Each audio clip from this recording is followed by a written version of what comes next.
Today I'm going to go through the crock or the elbow lever, probably the easiest, definitely the first one arm balance that I could do. So today me and Rosie are going to go through a few different progressions towards that skill. It's one of the skills that looks very, very impressive, especially if you can go from handstand and finish in it, or even go from that position up into handstand. But it is relatively easy compared to some of the other one arm skills. So let's jump in. So back mobility is actually a real important part of this. We need to make sure that we can open up and extend with the elbow in towards the midline. So you really need to get into your thoracic before you start this. So foam roller or a yoga block, just make sure you get in to that upper back area. Don't arch through the low back. Don't overextend the neck. Try and get the movement where the roller or the block is only. Go through extension, or you could do a long hold. And then obviously warming the hands up really well. There's a good chance that your elbow is going to put some pressure on your wrist, because your elbow is going to be in the wrong position when you're training this. So make sure that the wrists are nice and happy before you start. And then you want to start to get really comfortable with making the body one segment. You want to make sure that your shoulders are connected to your feet. So it's like your body is one piece. Now you could go between flexion and extension when you're like that. So you could be in like this dish position, like hollow body gymnastic position. And then the other dish position the other way. I'm not actually sure what gymnastics?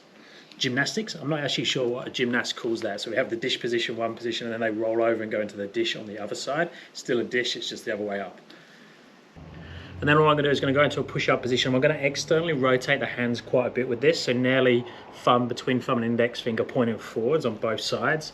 I'm just going to go up into a push-up position. I'm going to have a little bit of protraction through the shoulders. So I'm putting lots of weight into the hands. And then all I'm going to do is just take my right foot to the side as I push the right elbow towards the belly button. And then come back again, then do this opposite without falling in the pool.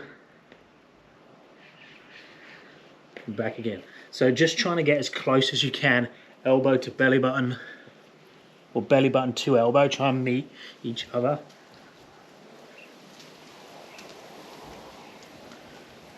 Now another way of doing that, instead of doing that like sideways movement, I'm going to rotate. So I'm going to walk the feet around and take the elbow towards the midline, towards the belly button, come back, same on the other side. Again, I think I'm going to fall in the pool. I'm going to push Rosie in. Rosie, I need to do some weeding. Okay, next layer, I'm going to do exactly the same thing. I'm going to walk my feet round to the side while bringing that elbow in towards the midline. And then I'm just going to lay down on top of my elbow. Now I can look and see that the elbow is on top of the hand. I can move that around a little bit.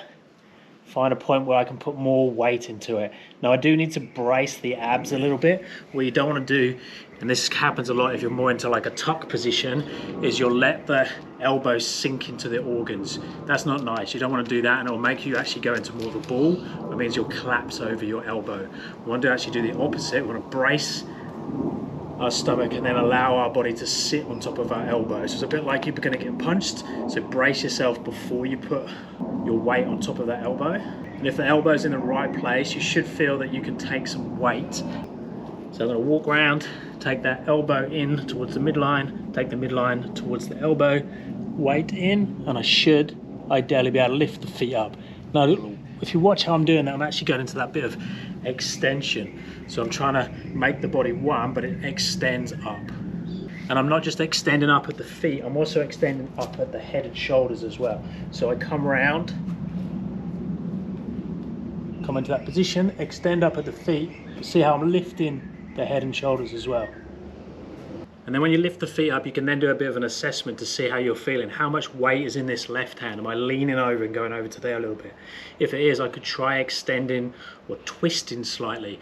If I'm slightly out of position from just like a middle of my body being not quite in the center, means I'm tipping this way. I could twist up and not move anything, and that twist or that rotation compensates for me not being quite in the right place, and I can hold this. So it's a little bit more going towards like a QDR, where you rest more on the side and balance as opposed to being on the front. Or if you feel out of position, you could just lift up and then go a little bit deeper to it. But what you want to feel is there's this weight coming out of this hand, and you should be able to go up onto fingertips. So extend up, go up onto fingertips. If that feels okay, I can take fingers away, further away from me, less fingers, and even lift up.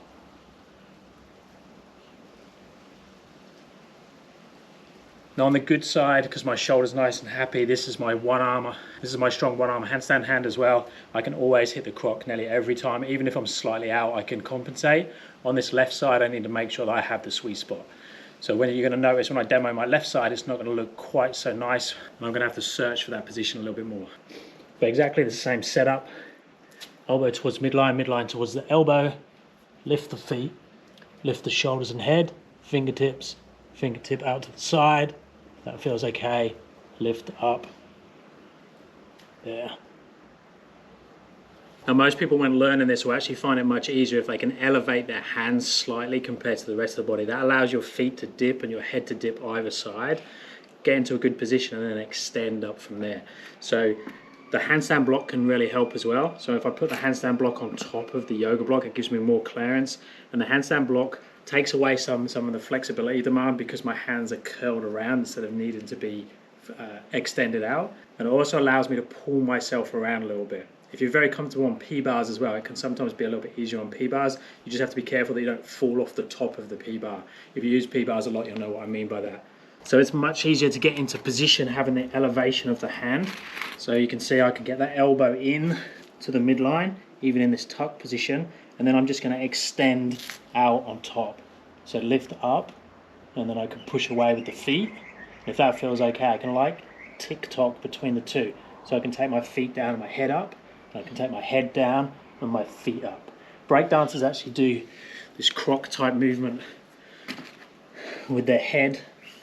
So especially breakdancers need to have their hat backwards. Looks cool, probably a little bit old for that, but I can balance my head on the floor there. So I could lift up my hand there, or I could seesaw across, have my hand up, my feet down. Basically it just means you're acting like the seesaw, the elbow's in the middle, and I can tick-tock between the two. But my favorite way of teaching it is definitely to have a little bit of elevation, get those feet up in the air, get that good position, feet up in the air, and then just take fingers away. So extend the shoulders and head, you go one finger and hold, one finger away and hold, lift up for a second, come back down again. But feel that seesaw, that movement. Now once we have it, we can play around with some different skills with it. Probably the most common one that most people will go for is a handstand lower to it. Now if you are going to handstand lower to it, obviously we need a freestanding handstand and we need some sort of eccentric handstand push-up. So there's a couple of different ways you can do this. So I'm going to start in handstand.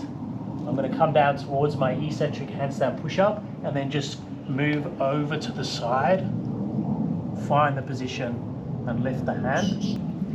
Or I could start making the transition as I lower. So there's more of an angled or a lean off towards that side right from the beginning. So right from here I'm starting to go over to that side, then I go down into the position, but same bottom part, find your balance, lift your hand. And you can see having that arched position allows you to come down a little bit more of a banana, which is going to make you feel stronger in the handstand push-up as well, because you're going to use more chest and shoulders.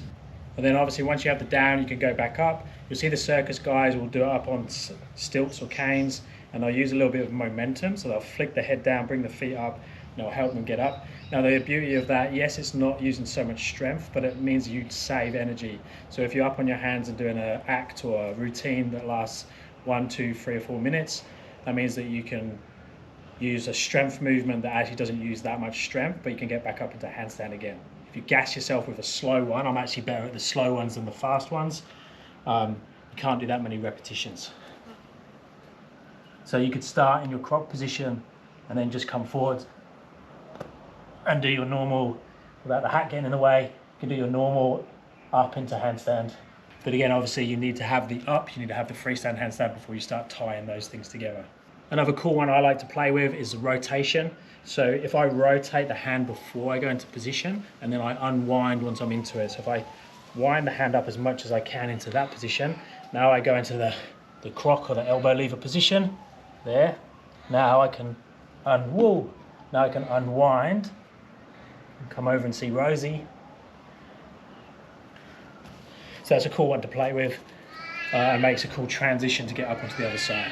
Now let me know if you have any questions. Thumbs up and subscribe would be appreciated, and I'll speak to you next time. Thanks guys.